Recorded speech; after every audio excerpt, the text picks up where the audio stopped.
Hey you guys, I'm Mollie with Design Loves Detail, and we're here today at the Flip House with a huge reveal. This one's so exciting because I'm going to show you the kitchen and the dining room. Stay tuned.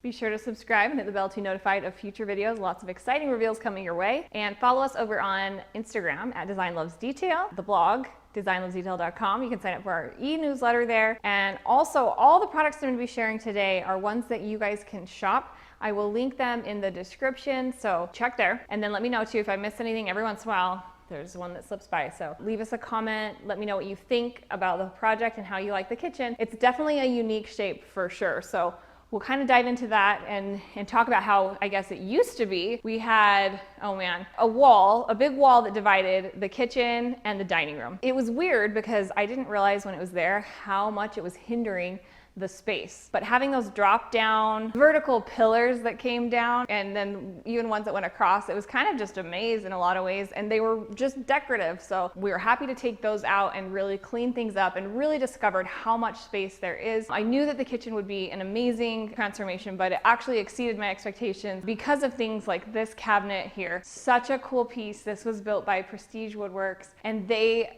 are just like, you guys know I'm obsessed with them because no task is too big, no request is too crazy. They do it all. And this was one that we really had to think through every detail because the budget was so key with this being a flip. So I had originally planned to do metal wrapped doors just because, you know, I'm a little extra like that. My buddy Adam over there at Prestige was like, what if we just paint it black?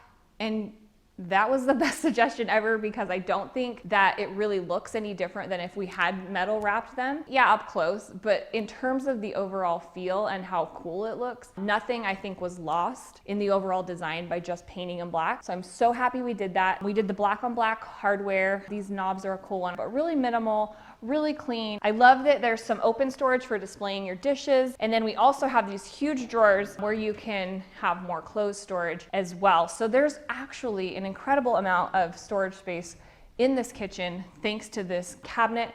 And we did keep, if you guys recall on the original video, there are these little pieces here that were kind of like bump outs and part of that whole configuration. I did keep those because they kind of gave us a nice place to just drop this cabinet in. They almost framed it.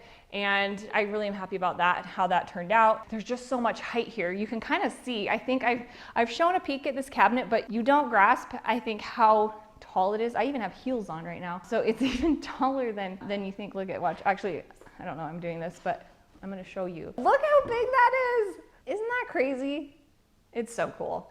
I think the scale is just such a wow moment in this house. I'm gonna put my shoe back on because that was weird. Really a great place to feature your decor. And then just like so much, like there's 9 drawers here. So this is just really one of my favorite details of the whole kitchen. So thank you to Prestige Woodworks for making it happen because originally we had cut it from the budget and they're like, no, let's find a way to make it work. So I'm so grateful. And one of the cool things about it too is the interior. This is kind of unique. This is a melamine that I selected that looks really similar to the wood that they used for the island. It's a white oak for the island with kind of a light wash on it. And this wood look-alike, it's really faux, you know, is just amazing how close it looks, and it really does feel like we did a wood interior, even though it's just fake. A fake wood. We'll take a quick peek inside here. In terms of styling, I wanted to keep it somewhat minimal in the colors so that you could really focus on the detail of the cabinet because that's the wow factor. But I did bring in a lot of the dishes that are my favorites. These really neutral kind of cream tones, some black, and then this natural rattan color. So really black, white, and then kind of a natural woven and wood element is kind of what I did throughout this cabinet. I will link some of these pieces for you that are in stock because they're some of my favorite like kitchen staples that are both functional and then really look pretty on the shelf as well so that you can kind of check both boxes. I thought these were the cutest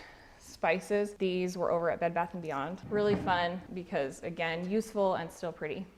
Speaking of kind of natural woven details, these counter stools are another example of bringing in kind of a textural element that really adds some interest to the kitchen. Again, we have kind of that neutral color scheme with the pop of black and then the woven / woods that I've mixed in. And these are just such a pretty one. I'll turn one around. They've got a nice wide seat, so they're comfortable. Also the modern black base that kind of keeps those clean lines that I've brought in through the lighting and the hardware, kind of that matte black detail that just really is cohesive cohesive with everything else. So these are such a good one, and I will include those as well. I think they're sold out, but check, because they do restock them fairly often and they do sell out quickly, but I think they're a really good value for the price point and what they are in terms of quality and everything. So definitely was excited that I was able to get those when they came in stock last time. We did put even more storage down here in the island that we could utilize like every last inch of that. And of course we did this cool kind of the vertical shiplap. I always hide the outlets underneath here when I can. Just a little tip. Sometimes builders will want to put them right here on the space. That's a no-go for me. You got to hide those away, because even though we need them in life and they're actually required by code, they're still workable and everything tucked away here versus stealing the show on the front side of this.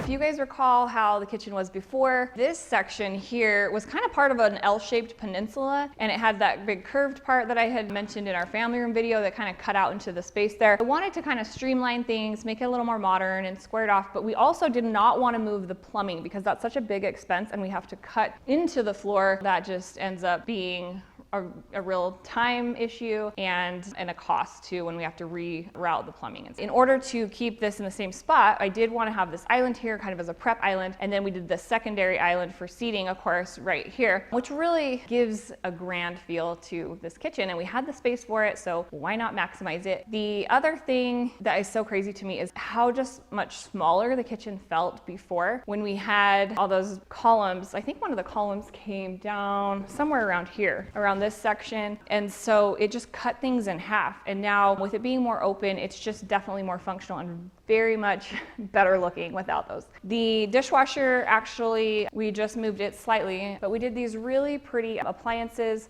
from GE, and they are the black stainless, and they're nice because they're fingerprint resistant. I'm kind of tired of stainless, to be honest. It just feels like it's been done for so long that I like something different. And these feel really sleek, still kind of a metallic look, but really refined. The price point was good. I got those on sale. The sink, of course, I wanted my little pop of a brushed brass.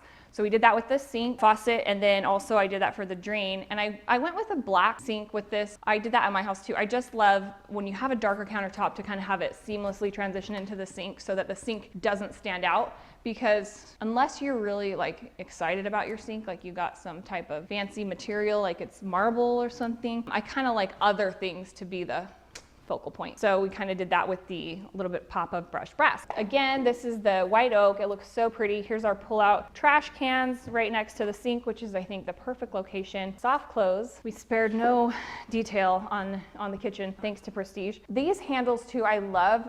Even though this is a faux drawer panel, I wanted to do a handle here because this is a perfect place to do a little towel. And then here's those really pretty hardware pieces again that I used on the china cabinet, and then here again on all the doors. I kind of mixed up the hardware a little bit by doing the things that are more like a drawer with the handle like this, and then the knobs. I just like to mix of those. And actually, this is going to be a pull-out for cookie sheets. We're waiting on the insert piece, so it's not in there yet, but it's really nice because that's convenient right near the stove. And then over here, of course, I did the painted finish on this side that matches the china cabinet, and it is Benjamin Moore's Revere pewter. I love it. I've told you guys how much I love it because I actually did it on the exterior of this house as well. It's that perfect mix of being a warm, kind of cool, neutral. It's kind of in between. It's really a grayish tone. It's kind of between a true gray and then a more beigey tan. So a nice balance there. And then same hardware. And I love the contrast too with the darker countertop with these beautiful drawers. And I did do a little bit different drawer detail on these. See that, just like that little edge instead of a typical like shaker cabinet. This is kind of a good mix because it's modern, but then it feels a little bit traditional too, a little bit less craftsman. I think this house has an overall very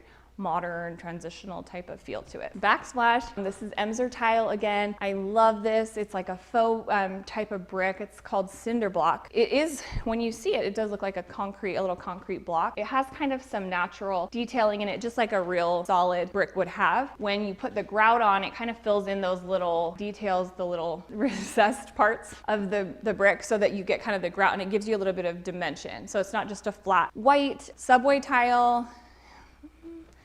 I always feel bad when I'm like, I don't like it, but I get tired of stuff. I get tired of stainless, I get tired of subway tile, and it is still really neutral. So if you have subway tile, don't feel sad about it. I'm just saying sometimes I like to do something different because it's been something that's so is such a hot item. This is sort of a little bit of a look like that, but then you have more of an aged feel to it, which I really love. And this grout is one of my favorites, Makeover Frost. I use that almost everywhere in this house because it's one that is just a really subtle color, and it has a little bit of warmth to it, kind of like I was talking about with the Revere Pewter. It's kind of similar to that color, a little bit more gray, but it really gives you just a really subtle color, so the contrast is more minimal. I prefer that. I don't like to have really dark grout lines. We brought in the white oak up here, so that ties in with the islands, gives us a little warmth of the wood. I love that. You know, I think that that's one of the most beautiful things about natural wood and why we're seeing such a resurgence of it, because it does have an inviting, warm feel about it, and it really is one of those natural materials that I think we're drawn to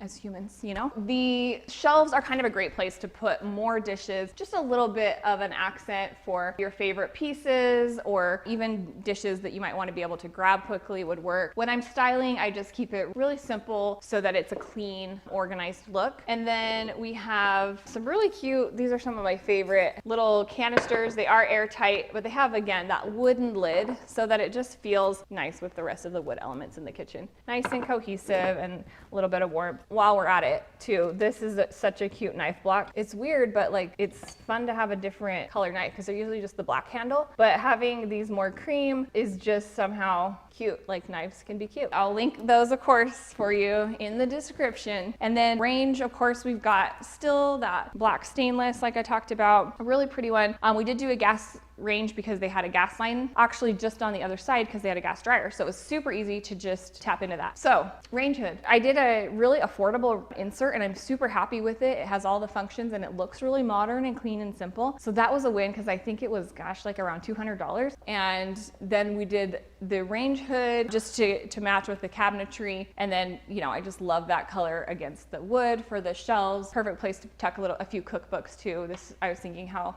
these shelves are a great spot for just putting your favorite cookbooks. Of course, just cute spices. My favorite cutting board, I'll link that. I'm hoping it's in stock still. It's such a good thick one. Faux plants, stepping over to the fridge. Same collection, love this. We definitely cleaned it up. If you guys remember the old wall here, it was really tight. Part of it was because they hadn't used the space over here on the end. The wall was framed in, and so being able to knock that out and just open it not only lets the light come in more to the kitchen, but also gave us more counter space. And I think that this feels really nice because we did have some limitations with this wall. This is actually the garage, and so I couldn't touch this, so we had only from here to here to work with, and to get it looking more open and part of the kitchen was kind of a challenge. I really am happy with how it turned out though, and then we were able to put storage up here too. Really just, I think, a good balance of aesthetic appeal and being really functional and full of storage.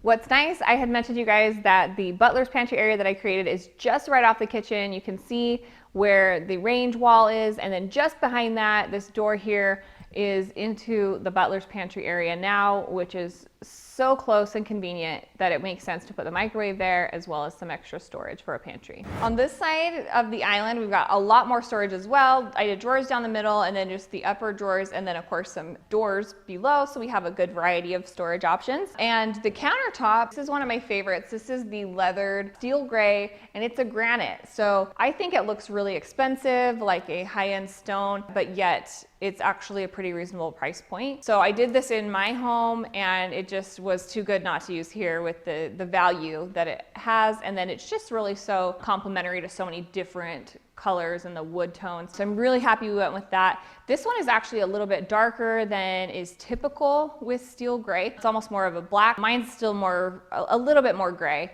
than this one is, but it was awesome for this kitchen because we have so much of that matte black accent. One of my favorite things too is to style an island well, because when you have a big open space like this, you need a little something. This huge concrete vase is one of my like go-to staples. I love the texture on it. And then these faux greens again have that kind of like wild look that I'm always talking about, where it feels way more natural than a lot of faux greens, so that you get almost like that idea that you went out and foraged them and then put them in this vase. I always like to have a little something out on the counter like this dried out bread that's been sitting here Just kidding. I really do put out stuff like this when I do photo shoots and video. I'm gonna actually do a whole video on my tips for styling and staging when you're like selling a home, or even just if you're taking photographs of your home. If you guys are doing, a lot of you guys have told me that you have home decor accounts as well, so I'm gonna give you some of my secrets for that in an upcoming video. Artichokes are another favorite. They just have a nice texture about them. They're kind of a subtle enough color that they blend, you know, without being too loud. It's sometimes fun to bring in other fruits as well, but I love a little bit of something real like that to give an authentic lived-in feel to your space. In the dining room, you can kind of see how this space ended up. I love that it's just right off the kitchen. It's so close. You guys remember how this dining room used to be? It was totally closed off from the kitchen. It had that wall that went up to the ceiling and was kind of trying to be decorative, but was really just interfering, I think, with the sight lines and the open feel that we now have. And this really affordable Walmart table has the coolest tabletop. I love that detail because it kind of has the different planks going different ways. And it was really reasonably priced for this size. It's got that modern edge too, but still interest. Still a little bit of warmth, and it's kind of definitely a gray. It's almost like a taupey gray. So again, a little bit of the warmth and a little bit of that wood showing through, which I love. For the chairs, I went with a more natural wood. These are kind of a barrel back chair that are from Target. They're an awesome price, and I feel like they have a really high-end look. They actually kind of remind me of some of the Anthropology chairs, which is always a good thing. And then these end chairs I showed you guys the other day. Well, it's been maybe a couple weeks at this point. Everything's blending together. These are the upholstered chairs from Ashley Home Store, and they look like they're a slipcover, but it's just upholstered. So they're way more affordable than typical slipcover chairs, but then they still have that look. And the fabric is nice and durable. It's kind of a warm neutral, so goes perfectly in this house. And they add a little bit of, I don't want to say formal, but they do dress it up a little bit so it doesn't feel like too casual. That's a good balance, I think. And I love mixing the wood with upholstery. And speaking of upholstery, we also have the same curtains that I've carried throughout this home over here in the dining room. Just that little touch of linen makes things feel warm, cozy, inviting. These ones have that beautiful warm brass rod as well, so we just have that little touch of gold in the space too. For the artwork in here, I just kept it really simple. These are those plaster looking art pieces that are literally just so simple. You can kind of see in the close-up shot how much interest and texture they have, and yet they're just so simple that they keep our modern vibe really well and kind of tie in with everything else in the house. These are an amazing deal. I'm not sure if they're still in stock, but I will put the link, and hopefully they will bring them back. I've seen them restock them a couple times. I actually used the same print. So these are the exact same print, but I hung one upside down, which was a little bit tricky because of course the hardware on the back is made to go a certain way, but we kind of just did a little bit different way of hanging. And then the light fixture we finally got in. This was the one we were waiting on forever. I was like not sure when it was gonna get here. I actually had to switch it. This was my second choice, but I really like it. The first one just was getting delayed and delayed and delayed until it was too far out, so we weren't gonna get it. So I found this one. It is a 48-inch. It comes in multiple sizes, and it's the look for less of the Pottery Barn option, which I swear looks identical, but is like 3 times as much. Don't quote me on that, but it's a lot more. For the tabletop, I kept it kind of simple. These concrete bases, of course, one of my favorites. And these new candle holders I got are amazing. Again, they're from Bloomis. I'm not sure if the coupon code still works, but I'll list that they sent me because they have such gorgeous products. The pears in a bowl are kind of a fun way to bring a little bit of like fall color. These are kind of like a rustic pear, so they're not the typical bright green, but I love that they have kind of those yellow ochre type tones. Really feels like fall. Just a wood bowl with little fruit, I think, is a great centerpiece for a table. Simple and then functional as well. That pretty much covers the kitchen dining. Oh, the rug. This is a Target rug and I love it. It's such a good one. Really neutral, and then just ties in with those little pops of the black like we have throughout, so that we get kind of, you know, that perfect mix of interest and neutrals at the same time.